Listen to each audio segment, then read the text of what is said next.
Have you ever driven over a highway bridge and couldn't help but look below? Or stood on a shoreline's rocky ridge just to watch the water flow? And count yourself as one of the few with a different set of dreams, the kind that keeps you up at night, 'cause you can't wait to get to that stream. It's more than a river. It's more than the water flowing or where it's going. It's the grip on the paddle and the shit in the saddle, the V and the boulders and the lean in the shoulders. When you reach for the eddy, it doesn't get better than this. Yes, it's more, so much more than a river. Hey everybody, welcome. We are live on Facebook, Substack, and YouTube. We're doing these live conversations every Sunday and Wednesday evening over the winter, so that for just 15 minutes each time, so that we can talk to the leaders across paddle sports and outdoor recreation and get you the best golden nuggets that are going to help you level up your paddle sports leadership in 2026. The acute among you will notice I am not in my normal location. So give a quick shout out. I am in Chattanooga, Tennessee, and about to attend the Tennessee Riverline Summit tomorrow morning. So hello, everybody from Tennessee Riverline. I'll be seeing you guys tomorrow morning, and very excited to see all the folks working for our rivers across 4 states as part of that initiative. Tonight, I am so privileged to welcome a very good friend, Simone Adams. Simone is the founder of Color My Outdoors. She is also an ACA river kayaking instructor, which is how we met. And I'm just so happy to have you here tonight. Thank you, Simone, for making time for us. Thank you for the invite. I'm so honored to be here with you. Guys, I want you to fully understand that Simone is in the process of changing the landscape for what our paddling communities, our outdoor communities mean across the Southeast for people of color who are just finding paddling and just getting started. And I think that we all have a lot we can learn about how we should, as Les said at our last episode, how to design our programs for inclusion, how to welcome these beginners into our community and welcome them into paddling as a lifestyle, right? As a way of life. So, Simone, that I feel very drawn to activities in paddle sports that are encouraging representation in all forms, so that people feel like they've got instructors or trip leaders or paddle buddies that understand where they're coming from, whether it's something about their socioeconomic upbringing, their cultural representation, or just vibes. I want people to feel seen and to feel like they have a place of belonging. And I know that's been a huge part of your journey and what you've done with Color My Outdoors since you started paddling in 2021. Can you tell us a little bit about that journey? Yeah, thank you. So I guess there's 2 parts of it. There's my personal journey into kayaking, and then there's Color My Outdoors, the birth of Color My Outdoors. And they're related. So during the first year of the pandemic, I isolated hard. And in 2021, I needed movement, I needed fun, I needed adventure. And I booked myself a bucket list birthday trip, which was a solo kayak paddle down the Edisto River in South Carolina to a tree house where I would spend the night and then paddle back out the next day. Booked that trip, but I had never been in a kayak. So I figured it was time to learn. And I took a 2-hour learn to kayak class and showed up for every paddle trip I could find. And 6 weeks later, I was on that solo trip down the Edisto River. That's ambitious. It was. It was mighty ambitious. But I am no stranger to hey, challenge and tackle it. Yeah. And at the same time, I was a nonprofit consultant. I was struggling a bit with some inauthentic equity work that was happening at that time, and just had this moment where I'm paddling down the river. I'm, by myself. It's this quiet reflection, and I realize I'm ready for a career shift. I'm in my mid 40s. Let's do something different. I think it's time for me, instead of building up everybody else's nonprofit, let me start my own. What do I want to do? And what I realized was, in my 40 some odd years of venturing outdoors, I had never seen a camp counselor, a whitewater rafting guide, a zip line instructor, a forest ranger, none of the kayak instructors or guides that I had been with who looked like me. And at that point in my life, that was pretty profound to realize I'd never seen somebody leading in the outdoors who looked like me. And so by the time I finished that trip, I had a rough draft of a business plan for Color My Outdoors. And then for me personally too, I loved kayaking. I loved what it gave me. It's something that I can do with groups. It's something that I can do by myself.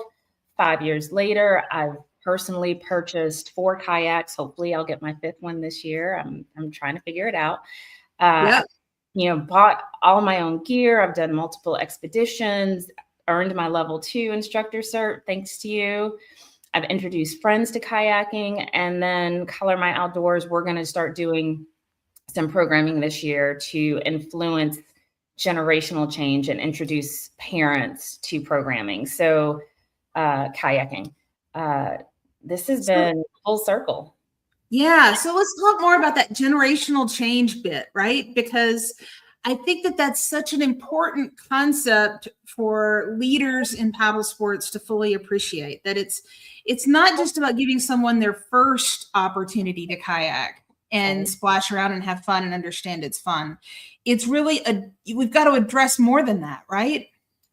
Definitely. For a while now, we've talked about access to the outdoors. And yes, that introduces people to the outdoors. One of the things that Color My Outdoors does differently, I didn't want to duplicate the work that all of my peers were doing so well. So we don't lead traditional trips. I wanted to focus on leadership first. So I think access introduces people to the outdoors, and leadership changes who belongs there. So the work that we do at Color My Outdoors is really to strengthen the leaders who are already doing this work, who carry the lived experience of the communities that they serve. They understand the fears that families may have around water or wilderness. They understand cultural narratives, historical trauma, and that understanding builds trust. So that's part of it. In order to change, we really have to address the reasons that people may not be engaged with the outdoors first. And that does require some lived experience to understand why those things exist. And then the other thing that we're super proud of this year for Color My Outdoors is that we're launching our No Parent Left Behind program. This is like my personal baby. I've been thinking about this one for a long time, but I realize that so many organizations serve youth, and they will get youth outside and introduce them to the outdoors, introduce them to paddling. But a young person can't control family decisions. A kid can't go and say, hey, mom, I'm going to go kayaking for the weekend when they're 12 years old. So we want parents to be able to engage their own children in the outdoors and to carry on what a third-party organization might introduce their children to. And so No Parent Left Behind is a program that gives parents the skills and the confidence to engage their own children in nature. So while the kids are learning a skill, the parents can also work with us to first address those fears, debunk some stereotypes that they may hold about themselves, have the conversations, and then learn the skills. And I just really believe that this is how you create generational change. And then families can engage in the outdoors together. And, that also changes the market, Yeah, absolutely. Right? No, because when a family becomes a paddling family, now the family is, they're looking at destinations to go for the day or for the weekend. They're looking at equipment that they want to either rent or buy. They're investing in skills and planning for this special trip, the memories they're going to create. That becomes a lifestyle that makes a difference. Lifestyle, that is the key word there, because otherwise it is something that they always have to send their kid off to do with strangers. And Mm-hmm. it doesn't necessarily change the child if they don't have the autonomy to do it outside of that third party. And it certainly doesn't shift the family, dynamics. It doesn't create the lifestyle. And so this idea that we can engage families to find new ways to spend time together, first of all, reconnect them to the outdoors. And then, right, like you said, they will eventually invest in it once they become comfortable that this is something that they want to do together. They'll invest in it. They'll book trips. They'll buy gear. They'll return. And if anyone hears, diverse audiences and assumes low income, I would just encourage them to look closely at wealth distribution based on ethnicities in major metro areas like Atlanta. Yeah. I've talked to so many people who hear the work I do and they think that the work I do is automatically related to low income. And I'm like, no, that's not it. We are introducing people who just haven't been introduced before, but their economic power exists. And so I think that's one of the places where organizations struggle, is they don't recognize that there is real economic power that they haven't tapped into, markets that they've ignored. And even the grant programs that are focused on words like underserved or scholarships. Yes. Right. That's not marketing to the target audience that you want to make the outdoor recreation as a lifestyle. No, I mean, we want it for everyone. We want it for everyone. But there's a group out there that do not respond to those words. Yes. And if what you want is a diverse audience, it shouldn't be a financial need scholarship. It should be a diversity scholarship. Or, you're trying to appeal to those communities and people who have been historically marginalized in society or in the sport. And that is what you put in your wording, so that you just really have to be intentional about getting the audience that you want and not assuming that these audiences are in a certain income bracket. That's right. That's right.